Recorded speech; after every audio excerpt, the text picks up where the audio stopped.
келчи мага тумар кылып тагынайын. Кытайга улутуна тумушка чыкканда мен Кыргызстанга келип көрүп абдан жүрөгүм ооруду. 4 кызым бар, улуу кызымды багып алгам. Биз кыргыздын салтында эми башка үй бүлөгө суржонка кылып тарбиялайт экенбиз да. Калыңдык өзү көп бериш керек экен, ана жарашпайт экен да. Кытайлардагы ошондой салт санасы бар, ооба. $30,000 жөнөкөй үй бүлөнүн кызын алса болот да. Мен ата-энемен көргөмдү балдарыма колдонгум келбейт. Неге? Чогуу жасаган тамак негизи дамдуу жана таттуу болот эмеспи? Өзүм эле жалгыз жасадым го.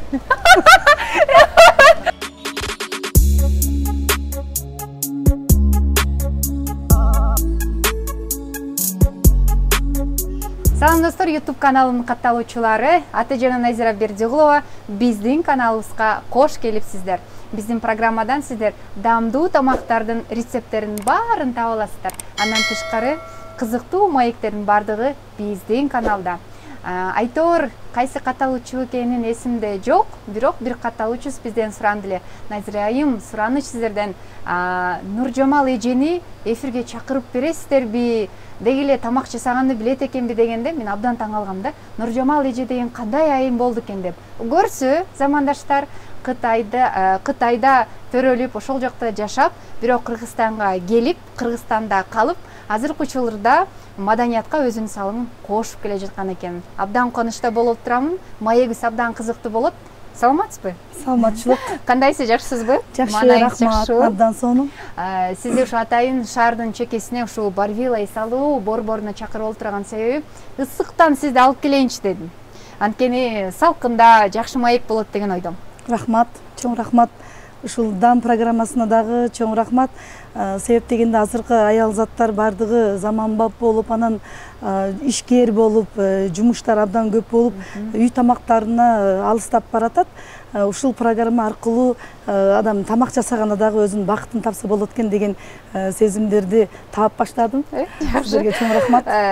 Нуржамал айым, биз бүгүн эмне тамак жасайбыз? Азыр биз жасаачу тамак бул дапанжи. Дапанжи деген чоң табактагы эле тоок деген котормосу да, кыргызча которгондо. Ал болсо тоок менен жасалган тамак болот. Анан буга кошулган картошка, пияз, ачуу, болгарский перстер, перстер, самырсак, занжевин, имбир. Бул дагы ачуу. Ушулар кошулуп, анан аябай даамдуу бир тамак жасалат. Абдан жакшы. Мен эмне кылайын? Жардам берейин сизге? Ооба. Эми чогуу жасайлы анда. Ооба. Мен анда пияз арчып берейин, Кандайсың, Нуржамал айым, жакшысызбы? Жакшы, рахмат. Борборго келгениңизге канча жылдын жүзү болду? Жок, алгач маегибиз бизде Кытай жеркесине алсын, Сиз экөөбүз кол кармашкан бойдон Кытайга барып келели. Кайсыл шаарында төрөлдүңүз? Канчанчы жылы? Кандай үй бүлөдө чоңоюп өстүңүз? Ата-энеңиз кыргызбы? Албетте кыргыз ата-энем. Мен кыргызмын да. Жок, мисалы Кытай десем, балким апаңыз эме Кытай улутунан атаңыз кыргыз болуп калышы мүмкүн деп атканым го. Жок, ушул суроо келгенде бир нерсени айтып өткүм келет. Кытайлык кыргыздарда Кытай улутуна турмушка чыккандар абдан аз, жок эсепте да. Кытайга улутуна турмушка чыкканда мен Кыргызстанга келип көрүп абдан жүрөгүм ооруду. Өзүм мен 82-жылы Кытай Республикасынын Кызыл Суу Кыргыз автоном областында жашагам, төрөлгөм. Атам деле, апам деле бүт ошол жактан төрөлгөн. Биздин чоң ата, чоң энелерибиз баягы Үркүндө ошол жака кеткен экен. Анан эми саясатка байланыштуу баягы чек аралар жабык болгон үчүн келе албай калган да. Азыр мына замандар жакшыланып, күн ачылып, жолдор ачылып, мына биз келип отурабыз. Кудай буйрса азыркы учурда ушул чыгармачылыкты улантып жаткан учурум. Бардыгы сонуп. Балалыгыңыз эми Кытай жеркесине өткөн турбайбы? Ооба. Канча бир туугансыз? 4 бир тууган, 3 иним бар. Анан атаңыз же апаңыздырчы беле? Эмнеден улам ушул чыгармачылыкка болгон сүңгүңүз башталды? Мен ойлойм, ырдаган апамдан болуш керек. Апам ырчы эмес, бирок ырды абдан сонун ырдайт. Өзү ичинен мындай ышыгы бар. Мен дагы кичигимен ырга ышыгым бар болчу. Баягы телевизордо көргөн жакшы жылдыздарды, ырчыларды, бишчилер бардыгын көрүп турай берчимин да. Анан атам өтүп кетти.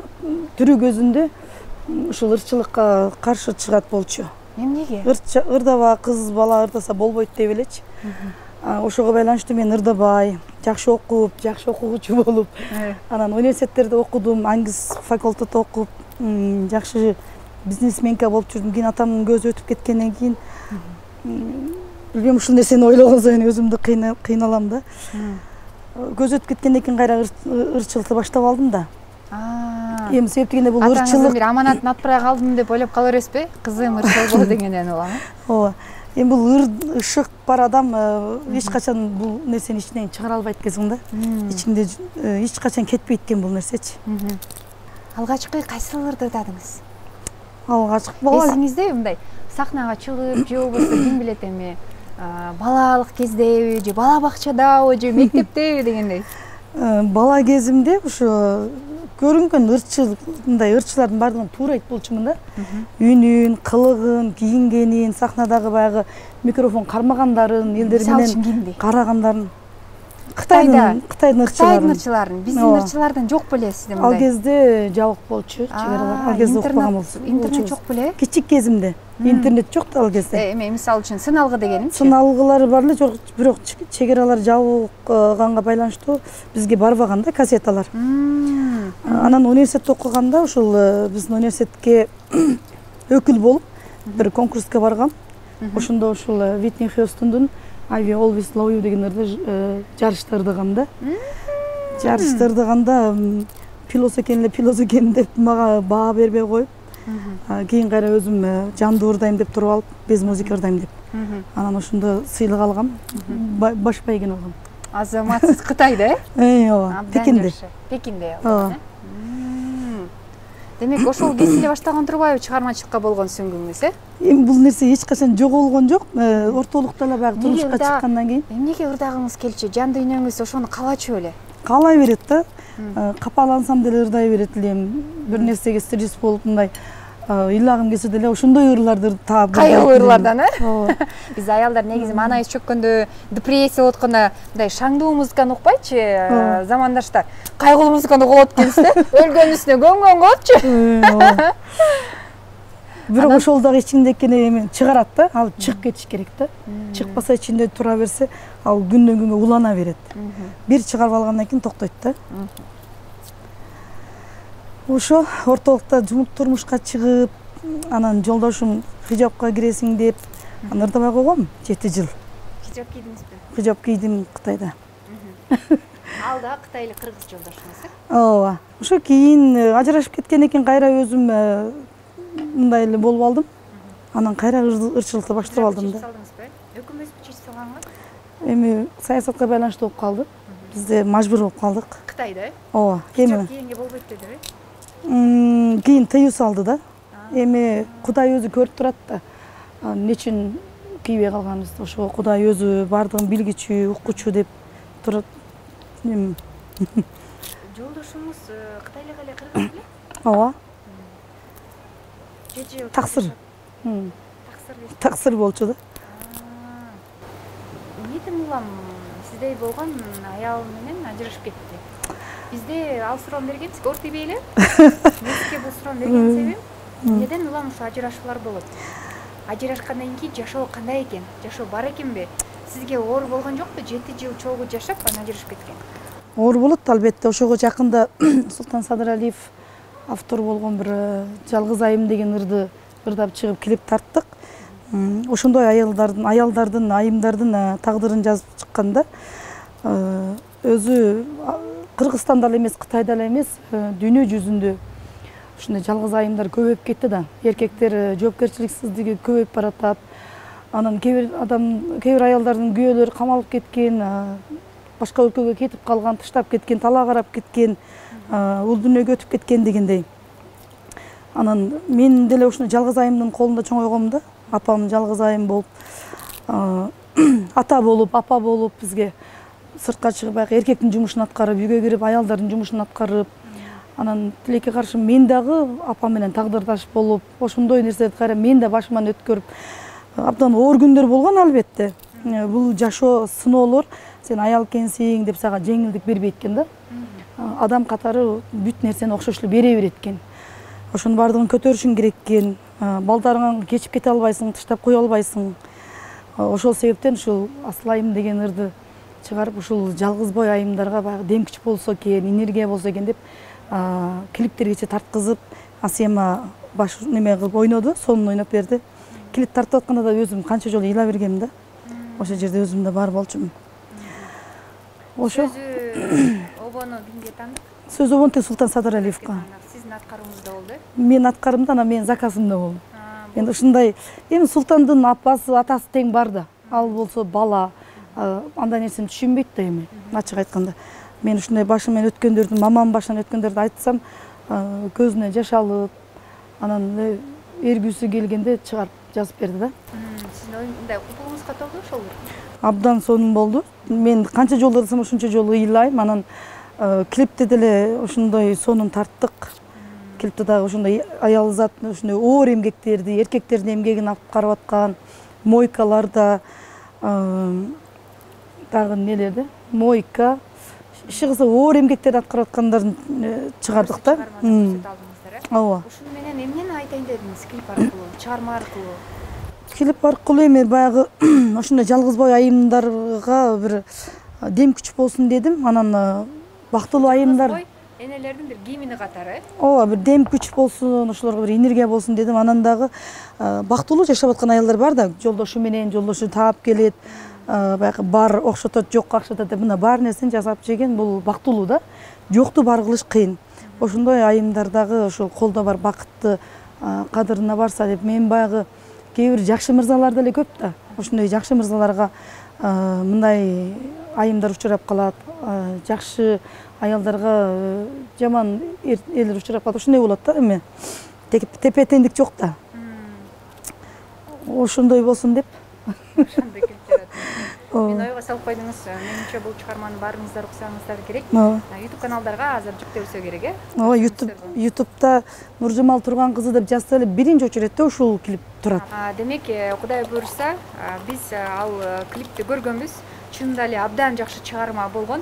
Замандаштар, сиздер дагы ошол Нуржамал айымдын YouTube каналына кирип, ошол жактан клипке өзүңүздөр болгон ойлоруңуздарды, комментарийиңиздерди калтырып кетсеңиздер болот. Нуржамал айымды ойлойм, ушул биздин эфирдин алкалыса сөзсүз түрдө ошол чыгарманы аткарып берет. Эми мындай кылалы, мен барып буларды жууп келе калайын, э? Сиз деген абалдагы жашылчалар турап туруңуз, э? Макул.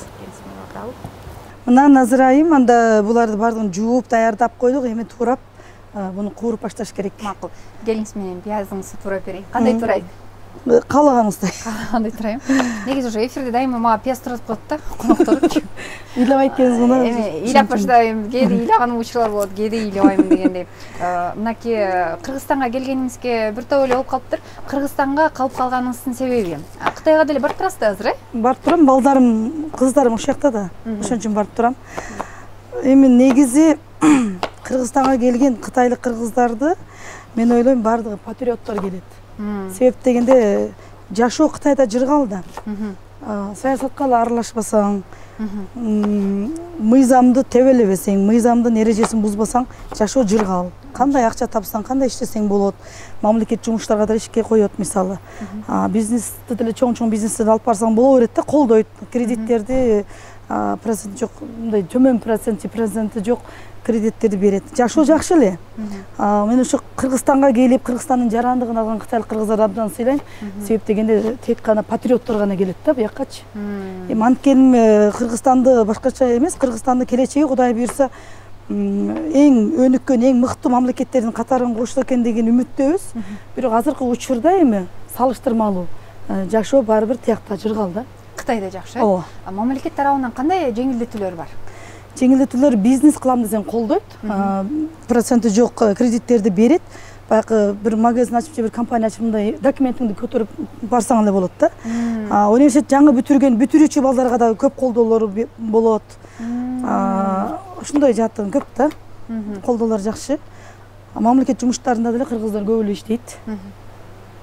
Кытайлык кыргыздар атайын бир жаамат түзүп, майрамдарды уюштуруп турасыздарбы? Ооба, сөзсүз түрдө. уюштуруп турабыз, чогулушуп турабыз. Көптөрү жарандык алган буяктанчы. Анан мен таң кала берем да, себеп дегенде азыркы чейин деле кытайлык кыргыз бойдон калып калып атабыз да. Бул жактан жарандыгын алгандар деле бар, мисалы 10 жыл, 20 жылдан бери Кыргызстанда жашап аткандар бар да. Дагы эле кытайлык кыргыз бойдон калып атат да. Неге? Кабыл албай жатабы биздин кыргыздар? Ошентип сүйлөйт да, кытайлык кыргыз бул депчи. Мисалы үчүн биздерди айтса болот. Мисалы мен азыркы чейин деле Кытайдын жаранымын. Бул жактан 20-30 жылдан бери жарандык алгандарды деле кытайлык кыргыз дейт да. Ошол нерсеге кичине таарынам. Жок, балким сиздердин немеңиздер калыптангандыр, ошо Кытайдын анча-мынча бир элементтер тилинен кетип аткан чыгар деп кандай. Тилинен бүт жерде эле кетет, ошто деле өзгөндө, нокатта, жалабатта. Сизге аябай катуу тийби кытайлык кыргыз десе? Азырынча катуу тийбейт. Эгерде мен жарандык алгандан кийин бирөө кытайлык кыргыз десе, айтам да, мен кытайлык кыргыз эмесмин деп. Я граждан киргиз деп айтам да. Жок, эмне экен кытайлык кыргыз деген? Жок, эми билбейм, ушинтип айтканда бөлүп аткандай элечи. Эми антип айтсам дагы, мисалы үчүн биз тиякта деле бөлүнөбүз. Кыргыз деп мындай. Эмне кыргызки кыргызы дейби. Кыргыз деп бөлүнөбүз. Аны буяка келгенде деле кытайлык кыргыз. Кыргыз эле деп койсун болду. Кыргыз деп коюңуздар. Анда ошондо. Анда кыргыз деп эле айтайлы. Ооба. Сиз анда жарандыкты алдыңыз, Ала элекмин. Баса жарандыкты алууда бизде кыйынчылыктарга мындай болбойт экенби? Дароо эле бүтөт экен документтер же оор экенби? Документибизге Кытайдын ID карта бар бизде, ошону улут жазылат бизде, сөзсүз. Ошону кыргыз деп жазылган болсо, нотариуска барып которуп кыргыз тилинде. Мына мен улутум кыргыз деп доказать этип берсек эле берет да. Жарандык дароо эле берилет экен. Берилет, каражат көп албайт. Негизи бекерге. Бекер эле экен да. Жакшы замандаштар, эгер сиздер кытайлык кыргыз болуп Кыргызстанга келип, кыргыздын жаранымын деп документ алам десеңиздер, мынакей Нуржамал айым айткандай бат эле экен. Келип, жарандыкты алып ушул жакта калыптанып калыңыздар. Анбаса дагы бир жакшы сөздү белгиледи. Жүрөгүндө, түпкүрүндө кыргыз патриот гана адамдар бул жака келип жашап, анан кыргыз деген жарандыкты алат экен. Жакшы.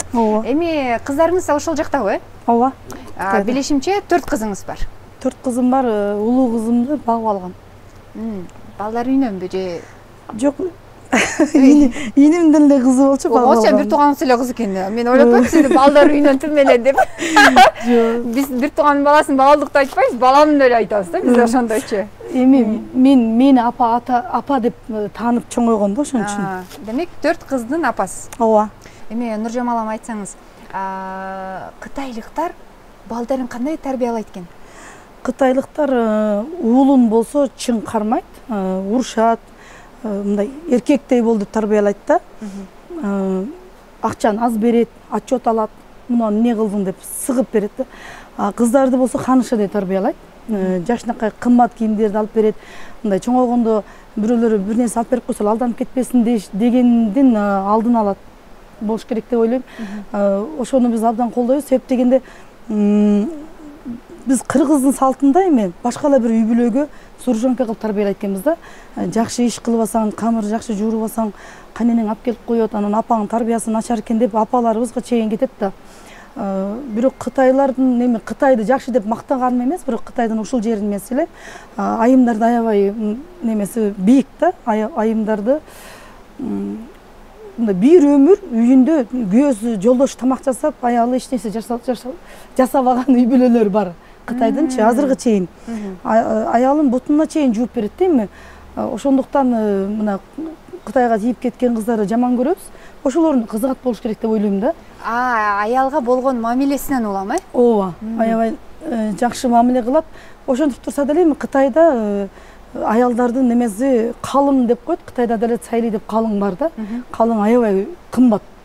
Ошондуктан ажырашкандар деле аз. Каласы кыздар турбайбы? Арабтарда ушундай да. Арабтарда айтпай эле биздин эле кыргыздарда айтат. Таластыктар мисалы үчүн. Таластыктарда калың көбүрөөк берет да. Калыңды өзү көп бериш керек экен, анан ажырашпайт экен да. Кытайлардагы ушундай салт санасы бар, Ооба. Бир $30,000 жөнөкөй үй бүлөнүн кызын алса болот да. Анан ошон үчүн алар Кыргызстанга келип үйлөнөт да. Кыргызстандын кыздары арзан экен деп. Кээде укканым жиниң келип, мен кээ бир кытайлар урушуп кеткен учурлар болгон да. Антпе деппи? Ооба. ушундай. Эми аял заттар өзүн баалай билиш керек да. Өзүбүздү баалабасак эч качан бирөө бизди баалабайт. Анан кыз баланы кичигинен канышады тарбиялаганда гана чоңойгондо мал дүйнөгө кызыгып кетпейт, бирөөнүн жакшы мамилесине кызыгып кетпейт. Себептен ал ушул жакшы мамилени ата-энесинен көргөн, байлыкты ата-энесинен көргөн, ошого эч нерсеге кызыкпайт да. Тек гана ушул адамдын сапатын, башка тарабын өлчөм кылып талап коюп баштайт. Буну мен жакшы эле деп ойлойм. Ушинтип бирөөнүн башка болотун жакшы жерин эле үйрөнсөк болот да, туура. Ооба, туура айтасыз. Анан сиз 4 кызды кантип тарбиялайсыз? Ар бир ата-эненин баланын тарбиялоодо өзүнүн бир эмеси бар да, методу бар. Ооба. Анысыңарындай сиздин дагы биз кеңешиңизди уккубуз келет. Анткени баарыбызда эле кыз уул бар да, эмчи? Ооба. Эми эмне деп айтам, кээ бир адамдар мисалы үчүн ата-энесинен көргөндүн балдарына колдонот экен да. Мен тескеринче. Мен ата-энемен көргөндү балдарыма колдонгум келбейт. Неге? Себептен мен мисалы үчүн кичигимде үйдө апамдар сабачу, мен кыздарымды сабабайм. Ошол нерсе көңүлүмдө калган да, азыркы чейин жүрөгүм ооруйт. Анан жаман сөздөр менен урушат да кыргыздарчы.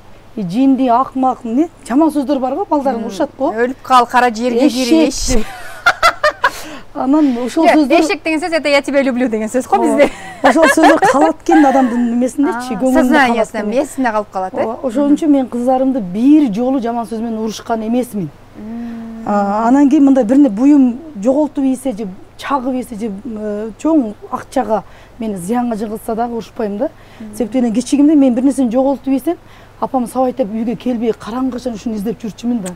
Ошолор эсимде калат экен да. Ошондуктан кыздарым 4 кызым бар, бирок 4-өнү тең эркелетем. Улусу бал болгон кызым 15 жашта. Ошондо эле ал эле эркелеткенде эркелетем. Учагыма чыгарып алып. Кыздар азыр Кытайда ким менен? Кыздар тайнеси менен. Сиздин апаңыз менен, э? Ооба. Мен деле жакында эле аларды катарга коштум десем деле жаңылышпайм. Кичине катарга кошуп алып, кичине памперстен айырыпчы, өзүнүн эмесинен чыккандай садиктерди бүтүрүп, анан мектепке кирип, кичине бир 4-5 класска чыкка чейин өзүм карап жүрдүм. Анан жакында эле ата-энесине коюп, дагы бир 2 кызым атасы карап атат, жакында эле окутуп баштады. Ошентип өзүм калган турбайбы?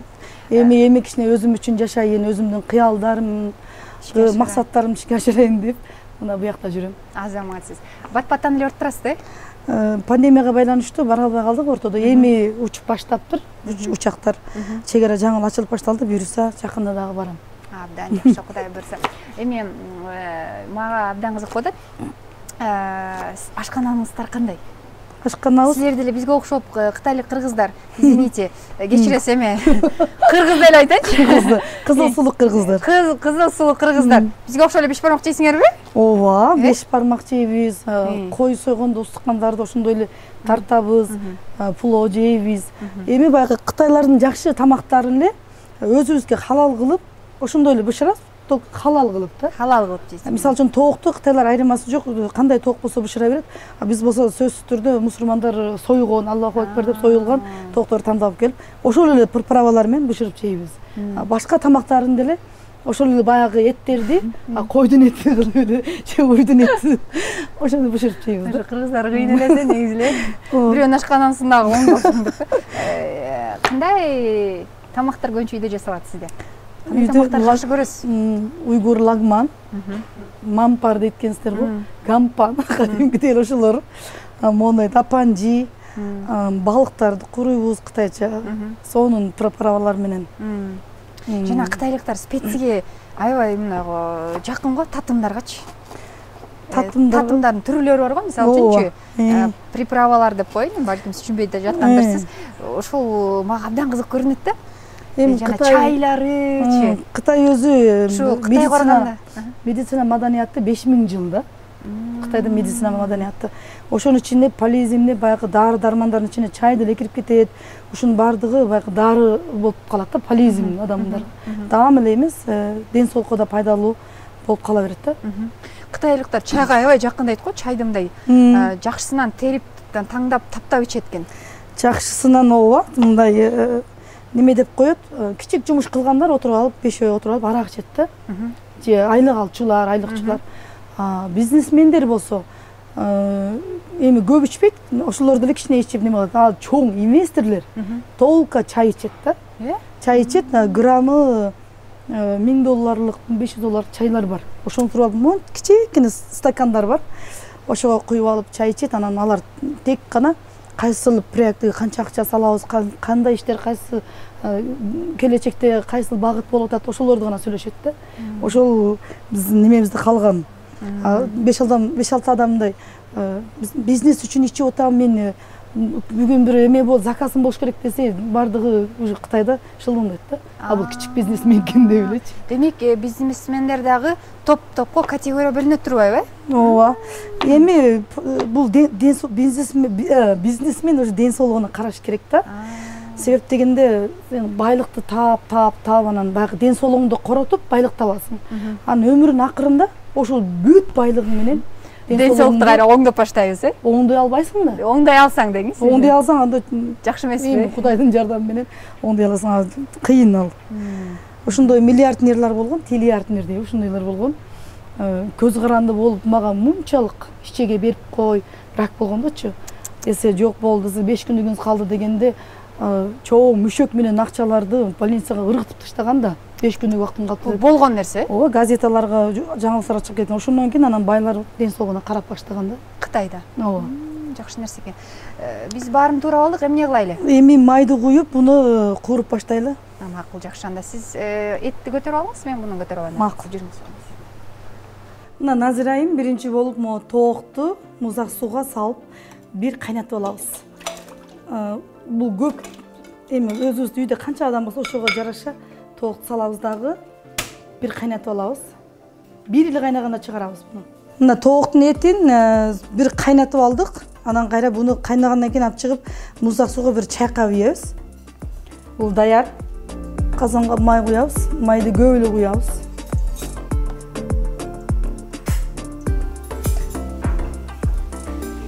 Анан кант салып ичишибиз керек. Бунда кант болуп атат, өзү нават же болбосо сахар болуш керек. Биз кант салып койдук, боло берет бул деле. Этти салганда мына кызарат да, баягы кант салган себеп этти кызартыш. Мына эттин суусу калбай калганга чейин курулат да. Эми самсак, пияз, занжевин имбирди салып таштайбыз. Бул памит менен эме томат дейт, томат менен ачуу.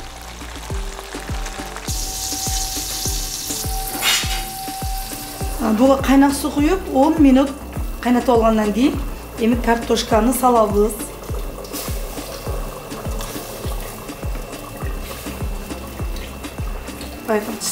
Пияздарды болгарскийинде салып салабыз.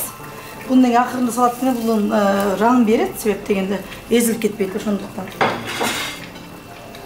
Эми буну дагы 8 минут кайнатабыз. Аралаштырып 8 минут кайнатып коебуз, оозун жаап. Ошо менен тузун татытабыз. Анан бышак жесе болот.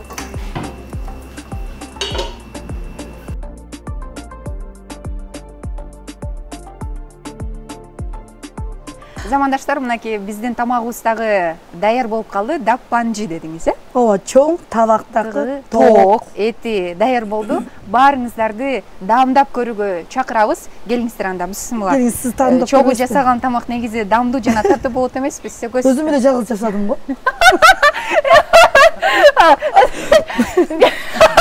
Пиязды ким турап берди сизге? Курсак ачты, акыл качты да. Мели кеттик. Чындап эле акылыбыз качып баратат. Кандай эми бисмилла алып көрөйүк. Келиңиз эжеке. Бисмилла.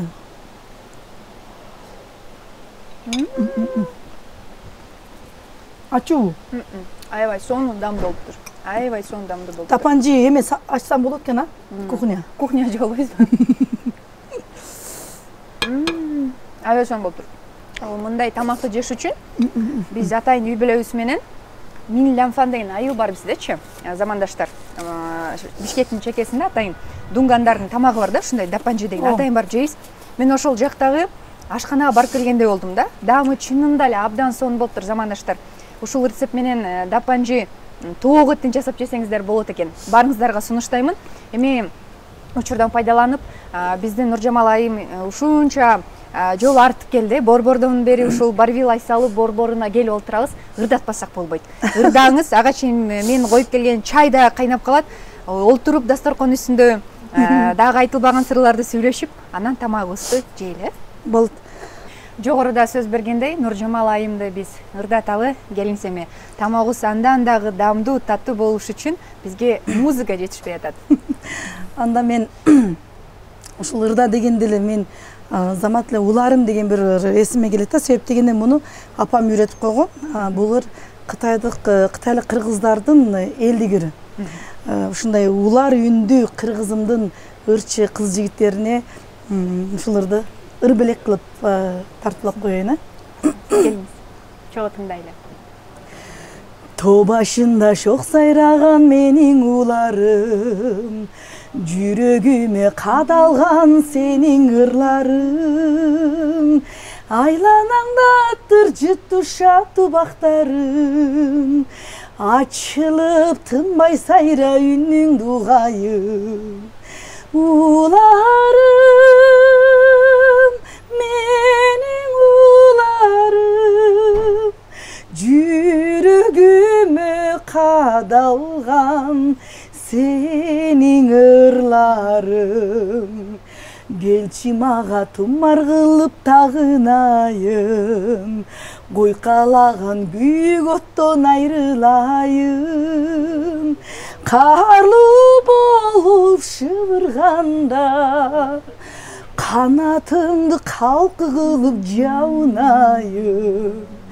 Уларым, менин уларым, жүрөгүмө кадалган сенин ырларың, жүрөгүмө кадалган сенин ырларың. Жакшы замандаштар. Бул жакта коноктор дагы жакшы чалтыраа болду. Ушуну менен биз көрсөтүүбүздү жыйынтыктайбыз. Замандаштар, Нуржамал Турган айымга чоң рахматыбызды айтабыз. Кудай буйрса, бул биздин акыркы жолугушуубуз эмес. Жогоруда биз кеп кылдык. Сиз аркылуу биз ушул Кытайда жашаган кыргыздар жөнүндө, кытайлык кыргыздар жөнүндө жакшы бир берүү тартып келейин деп.